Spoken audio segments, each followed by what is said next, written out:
पेड़ पौधे झमाझम झूमकर हवा प्रदान कर रहे थे। कुछ लकड़ी का काटने छायादार पेड़ों के नीचे बैठकर हवा खा रहे थे। ये देखो पुलवा, इस बांस के पेड़ से कितनी सारी नई नई पचखियां और टहनी निकली हैं। इसका दातून करना दांत के लिए बहुत लाभकारी होता है। दांत में मजबूती आती है और ब्रश मंजन खरीदने के पैसे भी बचेंगे। अरे वाह, तुम्हारा खोपड़ियम का धांसू जुगाड़ है। देखो कितने सारे नारियल के सूखे पत्ते गिरे हुए, इसे काफी अच्छी आंच लहकती। इसके पत्ते भी कितनी झाड़ीदार और मोटे हैं। एक पत्ता झोंक कर एक टाइम का खाना पीना बन जाएगा। दोनों जुगाड़ू बहू जंगल से सूखे पत्ते, लकड़ी, दातून, पानी लेकर घर आती हैं, जहाँ मकानदार चेतन लाल आया हुआ था। अरे मैंने तो तुम जैसे भूखे नंगे परिवार वालों को अपना मकान देकर अपने पैर पर कुल्हाड़ी मार ली। हर बार का धंधा पानी बना रखा है, कभी किराया टाइम पर नहीं देना होता। चेतन लाल जी, आप तो हमारे गरीब परिवार वालों को ऐसे खरी खोटी सुना रहे हैं जैसे हम आपका किराया खाकर भाग गए हैं।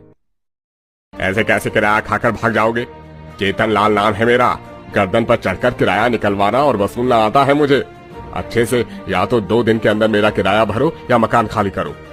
अकड़ू मकान मालिक पांचों बहू के परिवार को घर खाली करने का धमकी देकर चला जाता है। तभी राजू पिंकी रोने लगते हैं। पापा, चाची, दादी, क्या खड़ूस मकान वाली अंकल हम सबको घर से निकाल देंगे। इतनी गर्मी में हम कहाँ जाएंगे? फिर नानी के घर? नहीं राजू, नानी के घर में माँ हमको रहने नहीं देगी। अब हम लोगों को रोड पर ही रहना पड़ेगा, जैसे गरीब लोग रहते हैं। बेचारे दोनों मासूम बच्चों के अंदर घर से बेघर हो जाने का ख्याल बस जाता है, जिसे देखकर सब रो पड़ते हैं। क्या फायदा हम 5 भाइयों का होने का? खून पसीना एक करके भी आज तक हम अपने परिवार वालों को न तो ढंग से खर्चा चला पा रहे हैं और न ही थोड़ी जमीन खरीद सके कि छोटा मोटा घर बनवा लेते। लेकिन भैया, बेरोजगारी इतनी ज्यादा बढ़ गई है कि गरीबों की संख्या बढ़ती जा रही है और काम की मार मारी है।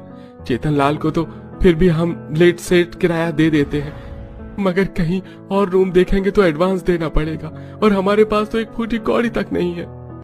आप सब इतनी चिंता क्यों कर रहे हैं? अरे यहाँ भी हम किराया भर कर रह रहे हैं। पानी की सुख सुविधा भी नहीं है। गर्मी में कितनी दिक्कत परेशानी होती है। और इस रसोई घर की छत भी टीन की है, कितनी ज्यादा तपती है, रसोई में रहा नहीं जाता।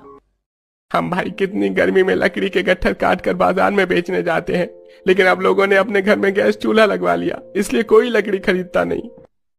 सब लोग भीषण गर्मी में रूखा सूखा खाकर सो जाते हैं। अगले दिन पांचों बहू नदी पर आती हैं, जहाँ कुछ धोबी भांस की झोपड़ी के आकार के नाव में धुले हुए कपड़े लेकर पार जा रहे थे। देखो जरा इन धोबियों ने बांस का कितना टिकाऊ मजबूत नाव बना रखा है और ये पानी पर कितने अच्छे से तैर रहा है। अच्छी बात तो ये बबीता कि नाव के अंदर छांव है, क्यों ना हम भी पानी पर घर बना कर रहें। ललिता का विचार किरण को